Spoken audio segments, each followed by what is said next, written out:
Welcome to Live Well and Flourish, where I help you understand what it means to live a flourishing life. I'm your host, Craig Van Slyke. If you're ready to think beyond material and external success, if you're ready to take control of who you are and the kind of life you live, if you're ready to flourish, this is the podcast for you. A few years ago, I was attending a conference and chatted with a former student. We were doing the normal thing, talking about mutual friends, how things were going in her career, that sort of thing.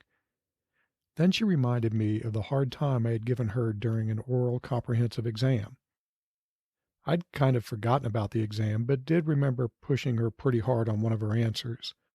As I recall, I wasn't trying to be mean, but I clearly came off that way. She told me that the experience had helped her deal more kindly with her doctoral students. Although she was much too kind to put it this way, essentially she was telling me that my being kind of a jerk to her taught her not to be a jerk to her students. We had a nice laugh, but I was struck by the fact that the incident that I had completely forgotten about clearly had a big impact on her. The incident was pretty minor to me, but it was huge for her. Here's another quick story that puts me in a better light. Many years ago, I was having breakfast with a mom. I took my mother and my then mother-in-law to breakfast virtually every Friday morning. As I went to pay the bill, the server told me that someone had already paid it.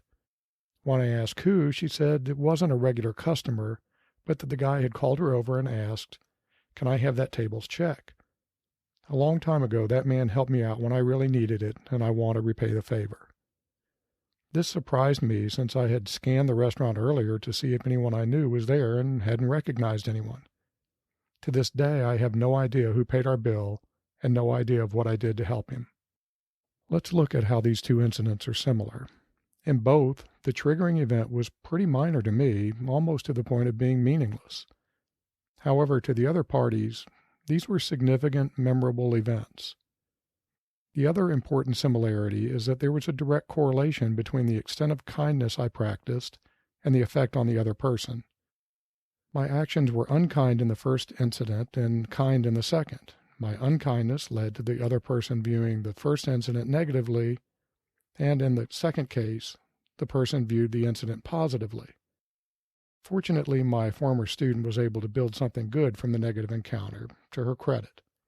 So, small things can make a big difference, which means small things can be, and often are, important.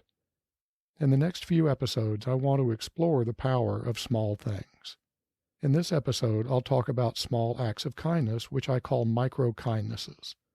In the next two episodes, I'll discuss how the small, often overlooked aspects of our lives are what give life meaning. I'll follow this with an episode on something called the small win strategy. Let's talk about kindness. Most of the time, it costs you nothing to be kind. Certainly, kindness almost never has a substantive cost. What does it cost you to smile at a service worker or to let someone merge into your lane? The cost to you is so small as to be meaningless. But even tiny acts of kindness pay dividends, which I'll discuss in more detail in a moment. There are countless opportunities each day to practice small kindness or micro-kindness. What do I mean by micro-kindness? Well, probably what you would have guessed. By micro-kindness, I mean sincere and voluntary acts and attitudes, intentional or unintentional, that communicate compassion, generosity, and service towards others. Okay, maybe that's a longer definition than what you would have guessed, but I'll bet you were on the same track. By the way, I'm not the first person to use the term micro-kindness, but here I give my own take on the idea. It seems to me that there are two ways that micro-kindness can manifest, maybe three if we stretch my definition a bit. The first and most obvious form comes from acts that express our kindness. These are the small, simple things that I talked about earlier. The ways in which you can express small kindnesses are innumerable. Stepping aside when walking down a crowded sidewalk, an expression of gratitude such as saying thank you, using someone's name, waving at a neighbor, smiling at a stranger but not in a creepy way, not staring at your phone when talking with someone, not interrupting. All of these are tiny, almost effortless acts that communicate to others that you value other people. Think about how you feel when someone compliments your tie or your shoes or lets you merge lanes. Feels pretty good, doesn't it? So why not spread that feeling? You might not realize it, but every time you perform a micro-kindness, you make the world a better place. When economics professors teach introductory econ courses, they often use the phrase ceteris paribus, which roughly means all other things being equal. Economic effects are complex, so professors like to focus on one thing at a time by examining how changing that one thing affects the economy, but keeping everything else static. Although this is a huge simplification of how economies work, it's a useful way to think. We can apply the same thinking to kindness. Suppose that you practice some little kindness. Ceteris paribus, you've made the world a better place. Of course, the world never stays the same, but regardless of what happens, the world is still better because of your small act. Since micro-kindnesses cost you virtually nothing, even a tiny change in the world is a net benefit. Economists call this Pareto improvement. Someone is better off without you being worse off. We can extend the idea of micro-kindness to our thoughts. Every day we interpret the actions of others. These interpretations often include our assessments of others' motivations. Social psychologists call this attribution. To what do we attribute the actions of others? We can practice micro-kindness in our attributions. Now, suppose, for example, that the barista at your local coffee shop is a bit curt and unfriendly. You don't really know the cause of this attitude. It could be due to worry over a sick child, or it could be due to the barista actually being a jerk. Why not make the kind attribution, that there's something going on in the barista's life that has them stressed and distracted? We've certainly all been there and probably acted in similar ways occasionally. Your internal micro-kindness will not only keep you from matching the barista's unkind attitude with your own, which will just escalate things and make you irritated. Your kindness might, in some small way, help ease whatever trouble the barista might be feeling. As Psalms 94:19 says, "When the cares of my heart are many, your consolations cheer my soul." Maybe you can be a small consolation to the barista. If not, well, you've been the sort of person you want to be, and that's a significant reward for your kindness.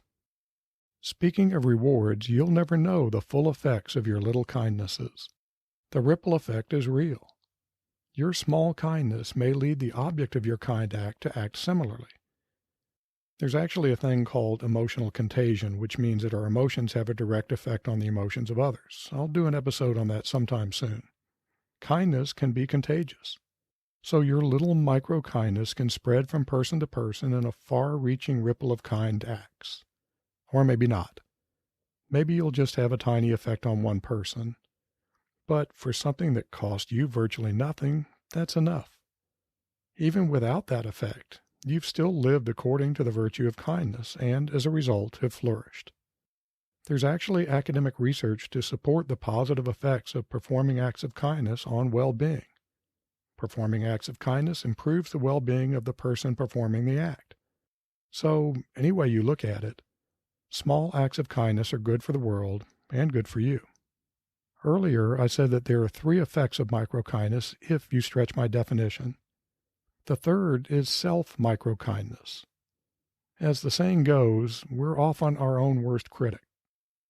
Many of us, myself included, and perhaps including you, have a tendency to be pretty hard on ourselves. Why not practice micro-kindness on yourself? This is a little bit tricky. To grow and to flourish, you need to reflect openly and honestly on your actions and their consequences. So you do want to make accurate causal attributions. But you don't have to be a jerk to yourself. You can be self-forgiving and practice self-compassion. When your self-talk starts to be unkind, stop and remember the power of kindness. If you make a mistake, analyze what led to that mistake so you can avoid it in the future.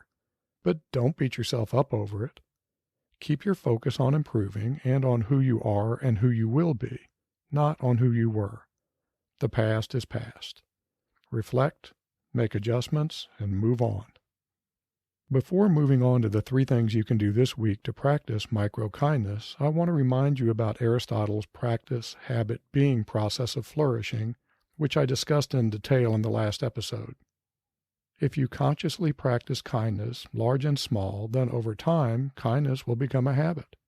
And finally, you will simply be a kind person. On to the 3 things. First, each day for the next week, find some opportunity to consciously practice micro-kindness. I tried this on a trip a few years ago.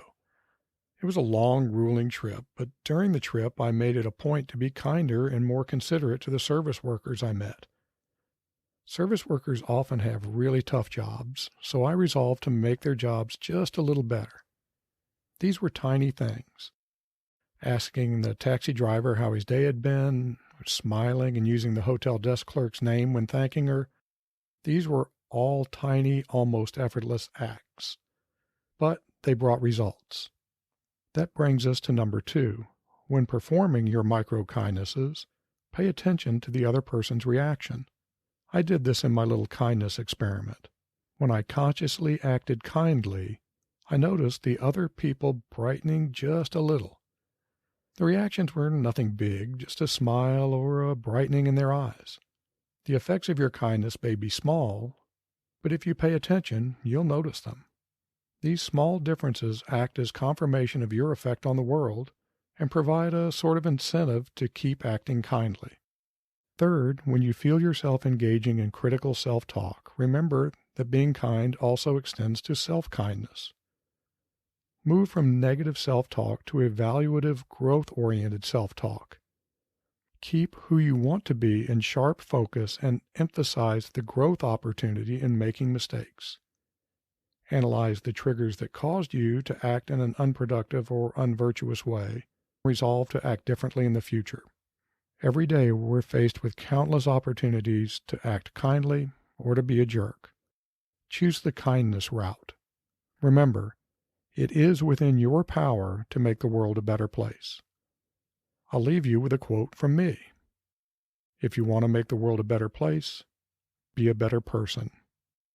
Until next time, be well, my friends. I produce Live Well and Flourish because of my dedication to helping others live excellent lives. I don't accept sponsorships and I don't want your money. The only thing I want is to help you and others flourish. If you've received some value from this episode, please share it with someone that might also benefit from listening. The best way to do that is to direct them to livewellandflourish.com. Until next time.